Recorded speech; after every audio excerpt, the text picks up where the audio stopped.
Hello everyone दोस्तों, तो ये जो अपनी क्लास है ये सामान्य ज्ञान की क्लास है। अब दोस्तों देखिए, सभी के मन में बहुत सारे डाउट आ रहे हैं कि सर अपन सामान्य ज्ञान जो है, सामान्य ज्ञान और अभिरुचि में आखिरकार कहाँ से पढ़ें, कौन से डाटा को पढ़ें, समझ में हमें बिल्कुल भी नहीं आ रहा है। तो ये जो पूरा वीडियो बनाया गया है, इस वीडियो बनाने का उद्देश्य यही है कि आपको सामान्य ज्ञान में कौन कौन सी चीज़ें पढ़नी है, किस पे सबसे ज़्यादा फोकस करना है, किस पे कम फोकस करना है, ये सारी चीज़ें इस क्लास में आपको बताई जाएंगी। और ये जो एनालिसिस किया गया, जैसे प्रीवियस ईयर के जो क्वेश्चंस आ रहे हैं और भी जो पेपर आए हैं, उस अनुसार ये वीडियो बनाया गया है। तो आप पहले कोशिश करें कि जो जो प्रायोरिटी दी जा रही है उनको पढ़ें और उसके बाद अपने पूरे सिलेबस को पढ़ें। हालांकि दोस्तों पटवारी में आपको पता है मात्र आपके पास 3 महीने हैं, तो अब 3 महीने में इतना बड़ा सिलेबस आप पढ़ नहीं सकते, पर स्ट्रेटजी के साथ आप पढ़ोगे तो कम से कम जितना ज्यादा हो सके उस सिलेबस को आप क्या कर पाओगे, कवर कर पाओगे। ठीक है, तो सिलेबस आपको पता ही है दोस्तों, टोटल 200 नंबर का पेपर होगा, टोटल 3 घंटे का आपका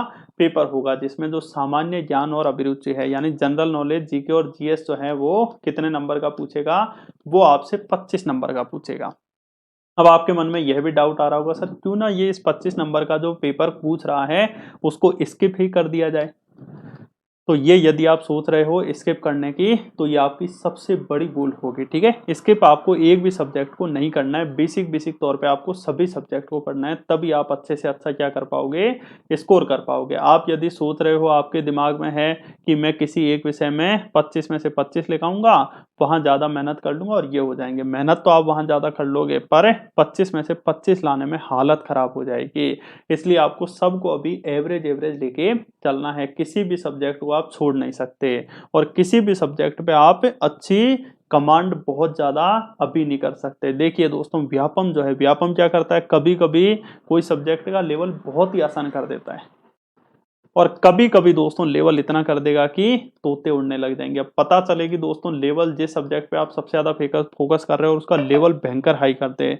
आप सोच रहे थे जिसमें से मैं 25 में से 25 लाना चाह रहा था और 25 में से 10 लाने में हालत खराब हो गई, तो ऐसा नहीं होना चाहिए। आपको सभी सब्जेक्ट को एवरेज लेके चलना है। ठीक है, अब देखिए स्कोर आप किन सब्जेक्ट में कर पाओगे, तो स्कोर आप कर पाओगे जैसे मैथ हो गया, रीजनिंग हो गया, हिंदी हो गया। ठीक है, इनको डायरेक्ट क्लियर याद करना है और टिक करना है।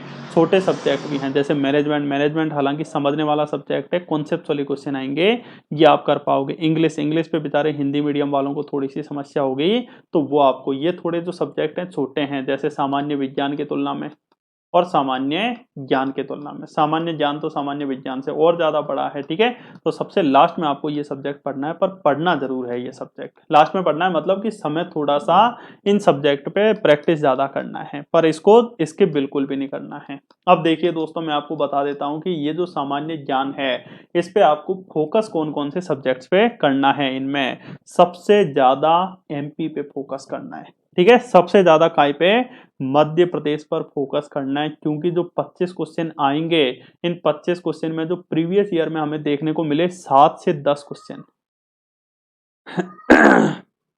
7 से 10 क्वेश्चन जो है मध्य प्रदेश के पूछे गए। और ये जो एमपी पूछा भी गया है दोस्तों, ये बेसिक पूछा गया है, ऐसा नहीं है कि बहुत हाई लेवल का पूछा गया। जैसे मैं आपको एक दो क्वेश्चन बताता हूं क्या पूछे गए। लता मंगेशकर का जन्म पूछा गया कि लता मंगेशकर का जन्म मध्य प्रदेश के किस जिले में हुआ, ये क्वेश्चन पूछा गया। क्वेश्चन पूछा गया कि भोपाल गैस त्रासदी कब हुई थी, ये क्वेश्चन पूछा गया। भोपाल गैस त्रासदी कब हुई थी, ये क्वेश्चन पूछा गया है। तो इस तरह के दोस्तों एमपी के बेसिक क्वेश्चन आपसे पूछ रहा है, तो इसका मतलब आपको ये जो 25 क्वेश्चन आप करोगे, तो इसके लिए सबसे ज्यादा फोकस आपको एमपी के सब्जेक्ट पे करना है।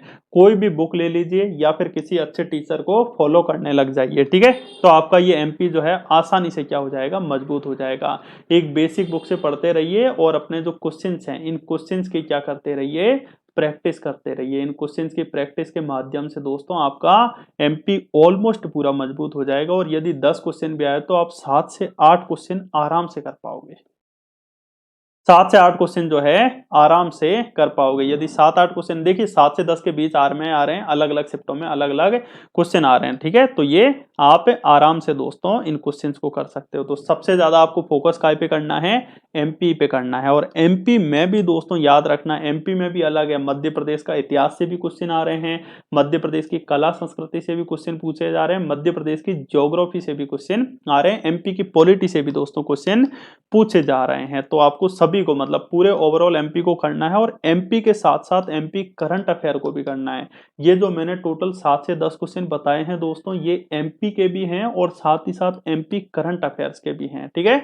एमपी करंट अफेयर्स के भी आपको ये क्वेश्चन देखने को मिलेंगे। जैसे दोस्तों ये लास्ट ईयर में पूछे गए हैं पद्मश्री अवार्ड। अब जैसे 2022 के पद्मश्री मिल गए ना मध्य प्रदेश की हस्तियों को, ठीक है, एनपी मिश्रा जी को हो जाएंगे और भी हो जाएंगे, ये याद रखना है इनको। तो ये सारे पद्मश्री याद होने चाहिए, 2022 के, 2021 के, 2020 के। इसके अलावा मामा जी जो हैं, जो आदिवासी जो हैं, इनके लिए योजनाएं लेके आ रहे हैं, जैसे पैसा एक्ट लेके आए। जैसे अभी हाल ही में दोस्तों बवरकुआ चौराहा जो इंदौर में है, इसका नाम बदल के टांट्या मामा चौराहा कर दिया। यानी कहने का मतलब दोस्तों समझ रहे हो ना, कहने का मतलब यह है कि आपको करंट में एक बेसिक चीजें पढ़नी है। पद्मश्री हो गया, पैसा एक्ट हो गया, अनुसूचित जनजातियों से संबंधित योजनाएं हो गई, कौन से चौराहे का नाम बदला, टांट्या मामा का मतलब इनकी मृत्यु कब हुई थी, ये डेट आपसे पूछ ले। तो इस तरह के दोस्तों आपके एमपी करंट अफेयर, एक जिला एक उत्पाद, सबसे ज्यादा वो फोकस किया जा रहा है ना, एक जिला एक उत्पाद। इस तरह के दोस्तों आपको क्वेश्चन एमपी करंट अफेयर से करने हैं। तो कोई भी बुक से आप कर सकते हो या मेरे द्वारा भी आपको करवा दिए जाएंगे, टेंशन लेने की जरूरत नहीं। तो सबसे ज्यादा आपको काय पे फोकस करना है, एमपी पे फोकस करना है। एमपी में भी बेसिक बेसिक तौर पे सारा पढ़ना है, प्लस एमपी करंट अफेयर पढ़ना है, ठीक है। बेसिक बेसिक तौर पे आपको सारा पढ़ना है, प्लस आपको क्या पढ़ना है, एमपी करंट अफेयर्स पढ़ना है। तो ये दोनों चीजें आपको क्या करनी है, अच्छे से कवर करनी है, ठीक है। ये दोनों चीजें जो है ये आपको अच्छे से कवर करनी है। तो MP plus MP current affairs हो जाएगा, ये आपको समझ में आ चुका होगा। अब दोस्तों एमपी के बाद देखिए, एमपी के बाद दोस्तों सबसे ज्यादा फोकस किस पे करना है। देखिए अलग अलग शिफ्ट के अनुसार एमपी के बाद क्वेश्चन पूछे गए। कहीं से स्टैटिक जीके से बहुत सारे क्वेश्चन पूछ लिए गए क्लियर, कि ये पुरस्कार की शुरुआत कब हुई, रूसी क्रांति कब हुई, ये कब हुआ, वो कब हुआ, ये पुरस्कार कब शुरुआत हुई, ये नृत्य किस राज्य से संबंधित है, ये किस लेखक की रचना है। ऑल इंडिया लेवल पे मैं बता रहा हूं, ठीक है। ऑल इंडिया लेवल पे ये किसकी, जैसे मुंशी प्रेमचंद की रचना, इनमें से कौन सी नहीं है, ये क्वेश्चन पूछे गए। तो आपको इसके बाद स्टैटिक जीके पे फोकस करना है, ठीक है। स्टैटिक जीके पे फोकस करना, और स्टैटिक जीके के साथ साथ दोस्तों करंट अफेयर से भी अच्छे खासे क्वेश्चन पूछे गए। ऑल इंडिया करंट अफेयर, जिसमें स्पोर्ट्स पे सबसे ज्यादा फोकस किया गया। पर आपको क्या खरीदना है दोस्तों, करंट अफेयर के लिए मैं क्लियर बताता हूं, स्पीडी खरीद लेना, ठीक है। स्पीडी क्लियर आपसे पूछ लेगा कि थल सेना के प्रमुख कौन है, ये क्वेश्चन ऐसे पूछे गए। तो स्पीडी में आपकी सारी चीजें लिखी होगी, 60-70 रुपए की आ जाएगी, साल भर की आ जाती है। तो कम से कम 1 साल पहले का आपको करंट अफेयर करना है, आज से ही उसको शुरू कर देना बेसिक तौर पे पढ़ने का, ठीक है। सबसे ज्यादा फोकस काय पे करना है, एमपी पे। एमपी तो ऑलमोस्ट सभी स्टूडेंट पढ़ते हैं, तो आपका मजबूत होगा ही, बस रिविजन करते जाइए, क्वेश्चंस लगाते जाइए, रिवीजन करते जाइए, ठीक है। तो आपका बस दिमाग में बैठा रहे, और साथ में एमपी करंट अफेयर करना है। अब दूसरे नंबर पे स्टैटिक जीके। स्टैटिक जीके के लिए एक तो स्पीडी है, ठीक है, जिसमें करंट अफेयर का आपका स्टैटिक जीके हो जाएगा, और साथ ही साथ आप ल्यूसेंट ले लीजिए, सफिशिएंट है। अब ये भगना मत, नहीं सर मैं वो बहुत बड़ी किताब है वो लूंगा, उसमें बच्चे कह रहे हैं बहुत सारे क्वेश्चन आएंगे। अरे आपको पूरी डिक्शनरी दे देंगे वो। अब डिक्शनरी में से 2-4 क्वेश्चन आ भी गए तो क्या आपने कौन सा महारत हासिल कर ली। आपको एक बेसिक तौर पे पढ़ना है, इस चीज को दिमाग में बैठा लेना, भगना मत इधर उधर, ये किताब वो किताब, वो किताब के कारण सिलेक्शन नहीं हो पाएगा, ठीक है। तो ये ल्यूसेंट जो है ये आप ले सकते हो स्टैटिक जीके के लिए, ठीक है। फोकस करना करंट अफेयर का, स्टैटिक जीके, उन चीजों को ज्यादा कवर करो, और साथ ही साथ स्पोर्ट्स जरूर करो, जिसमें इस ये जो स्पोर्ट्स में जो ओलंपिक है ना, ओलंपिक से रिलेटेड क्वेश्चन पूछे गए कि जो ओलंपिक का ध्वज होता है ना, उसमें कौन कौन से रंग होते हैं, ये बताइए। रियो डी जेनेरियो जो ओलंपिक हुए थे दोस्तों 2016 में, रियो डी जेनेरियो ब्राजील में जो हुए थे, उसमें यह बताइए कि सबसे ज्यादा पदक किसने जीते, पहली महिला कौन थी खिलाड़ी, पहली महिला जिसको पदक कौन सा मिला। ऐसे क्वेश्चन पूछे गए, ओलंपिक से रिलेटेड भी क्वेश्चन आए, एशियन गेम से रिलेटेड भी क्वेश्चन आए हैं, और साथ ही साथ क्रिकेट से रिलेटेड।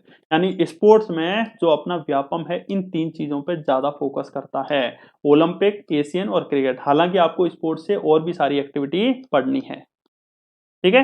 स्पोर्ट्स से दोस्तों जैसे संजय अग्रवाल से रिलेटेड भी क्वेश्चन पूछा गया, अपने मध्य प्रदेश के इंदौर की संजय अग्रवाल जो है ना, इनसे रिलेटेड भी क्वेश्चन पूछा गया, इनको अर्जुन अवार्ड मिला था 1986 में। तो ये स्पोर्ट्स पे भी आपको फोकस करना है, ठीक है, स्पोर्ट्स के करंट अफेयर पे भी आपको फोकस करना है। तो देखिए दोस्तों, सबसे ज्यादा आपको फोकस काय पे करना है, मध्य प्रदेश एमपी, जिसमें एमपी करंट अफेयर भी शामिल होगा। फिर उसके बाद दोस्तों स्टैटिक जीके, जिसमें दोस्तों करंट अफेयर को भी ऐड करते हुए, करंट अफेयर में आपको किस चीज को जोड़ना है, स्पीडी को। स्पीडी अपनी आज से ही ले आइए, अच्छी बुक है और clear fact to fact data लिखा है, ठीक है।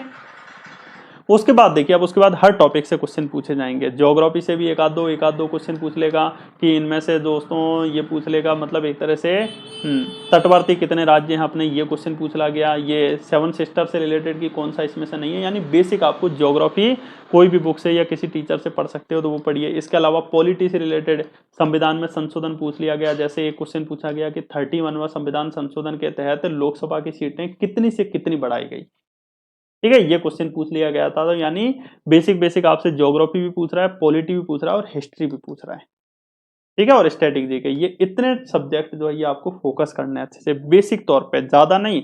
जैसे क्वेश्चन पूछ लिया गया था कि भगत सिंह जो है इनको फांसी कब दी गई, तो ऐसे क्वेश्चन भी आपसे आ रहे हैं। तो सबसे ज्यादा फोकस एमपी आपके कम से कम एवरेज अपन मान लीजिए 10 नंबर मान लेते हैं, 10 थोड़े ज्यादा है, 7-8 मान लीजिए, ठीक है, 10। अब बचे 15 क्वेश्चन। अब इन 15 में से दोस्तों 3 से 4 क्वेश्चन आपके यहां से आएंगे, ठीक है, 3 से 4 क्वेश्चन यहां से आएंगे, 3 से 4 क्वेश्चन यहां से आएंगे, 3 से 4 क्वेश्चन यहां से आएंगे। तो इस तरह दोस्तों टोटल 12-15 क्वेश्चन बनेंगे आपके, समझ गए। तो इस तरह दोस्तों ये क्वेश्चन आएगा। तो सबसे पहले वही MP plus MP current affair, फिर स्टैटिक जीके सबसे ज्यादा फोकस, जिसमें स्पीडी पे आपको क्लियर वर्तमान में कौन क्या है ये सारी चीजें याद रखनी है। फिर बेसिक तौर पे ज्योग्राफी, हिस्ट्री और पॉलिटी पढ़ना है, ठीक है, ज्योग्राफी, हिस्ट्री और पॉलिटी, यानी एमसीक्यूज जितने हो सके आप रिविजन लगाइए। देखिए हिस्ट्री पॉलिटी के लिए आप घटना चक्र ले सकते हो, घटना चक्र करंट अफेयर वाली घटना चक्र नहीं, एक घटना चक्र एमसीक्यूज के फॉर्म में आती है, ज्योग्राफी की भी आती है, वो भी आप ले सकते हो, जिससे आपके कॉन्सेप्ट क्लियर होंगे। कोशिश ये करना कि चीजों को याद कर सको बेसिक तौर पे। तो ये आप इतना भी दोस्तों कर लेते हो तो आपके आसानी से हो जाएंगे। हाँ, एक चीज, सभी जितने भी जो बड़े बड़े पुरस्कार हैं वो भी कर लेना, ठीक है, बड़े बड़े पुरस्कार ये कर लेना। साइंस एंड टेक से रिलेटेड भी आपको याद रखना है, जैसे विक्रम साराभाई अंतरिक्ष केंद्र पूछ लिया गया था, इनसे रिलेटेड भी 1-2 शिफ्ट में एक आध दो क्वेश्चन आपको देखने को मिलेंगे। इसके अलावा करंट के पॉइंट ऑफ व्यू से अभी सभी मंत्री याद कर लेना, किस मंत्री को कौन सा पद मिला है, एक आध दो क्वेश्चन इससे भी देखने को मिले हैं, ठीक है। तो ये आपको फोकस करना है। हाँ, यूनेस्को से रिलेटेड भी दोस्तों क्वेश्चन देखने को मिले हैं, ठीक है, यूनेस्को से रिलेटेड भी क्वेश्चन देखने को मिले। जैसे छत्रपति शिवाजी टर्मिनल है, मतलब कौन से रेलवे स्टेशन को यूनेस्को की वर्ल्ड हेरिटेज साइट में शामिल किया गया, ठीक है। तो ये समझ गए दोस्तों, केंद्र स्तर पे आपको मतलब सबसे पहले सबसे ज्यादा किस पे फोकस करना है, एमपी पे, ठीक है, एमपी पे फोकस करना है। और उसके बाद दोस्तों स्टैटिक जीके, और फिर ये बेसिक बता दिया। ये जीके आपका मैं कराऊंगा पूरा पोर्शन, आपको बिल्कुल भी टेंशन लेने की जरूरत नहीं है। और साथ ही साथ मैं बता दूं, यूट्यूब की क्लास जो है डेली सुबह 8 बजे शुरू हो रही है, जिसमें मध्य प्रदेश के 1000 प्रश्नों की सीरीज आ रही है, ठीक है। कितने बजे, सुबह 8 बजे। किसके द्वारा, मेरे द्वारा। मेरा क्या नाम है, प्रमोद राणा, PRAMODRANA। तो प्रमोद राणा सर के द्वारा इसी यूट्यूब चैनल पे डेली सुबह 8 बजे आ रही है। काय की, एमपी, पूरा मुझबानी आपको एमपी याद हो जाएगा। और नहीं याद हो तो 1-2 पहले क्लास देख लेना, अच्छा नहीं लगे तो स्किप कर देना, पर एक बार मौका तो मिलना चाहिए कि सर हम और किसी टीचर से पढ़ा रहे हैं, बढ़िया नहीं पढ़ा रहे, तो आप एक बार तो आइए, एक बार मौका दीजिए। यदि बढ़िया नहीं लगे तो आप वापस चले जाना, और बढ़िया लगे तो आगे कंटिन्यू कर लेना, ठीक है। तो 1-2 क्लास आप जरूर देखें डेली सुबह 8 बजे। तो कल सुबह 8 बजे से जरूर आ जाना, ठीक है। 1000 क्वेश्चन की सीरीज मैंने एमपी की शुरू की है, और फिर रिस्पॉन्स अच्छा मिला तो और भी सब्जेक्ट में पढ़ाऊंगा, जैसे कंप्यूटर भी पढ़ाऊंगा, ठीक है। तो ये डेली सुबह 8 बजे आपको इसी यूट्यूब चैनल पे आपको देखने को मिल जाएगी। इसके अलावा बहुत से स्टूडेंट जो है उनके मन में डाउट है कि सर हम सीक्वेंस में पूरी अच्छे से तैयारी करना चाहते हैं, तो मैं आप सभी को बता देता हूं, पहले तो इस टेलीग्राम ग्रुप पे जुड़ जाइए। आपको कोई भी पीडीएफ मिलती है तो ये सारे अपडेट इस टेलीग्राम ग्रुप के माध्यम से मिल जाएंगे, @Unacademy MP एग्जाम्स। उसके बाद देखिए दोस्तों, एमपी पटवारी का जो बैच कोर्स है, एमपी पटवारी का जो बैच कोर्स है, ये अनअकैडमी ने दोस्तों 28 नवंबर से शुरू कर दिया है।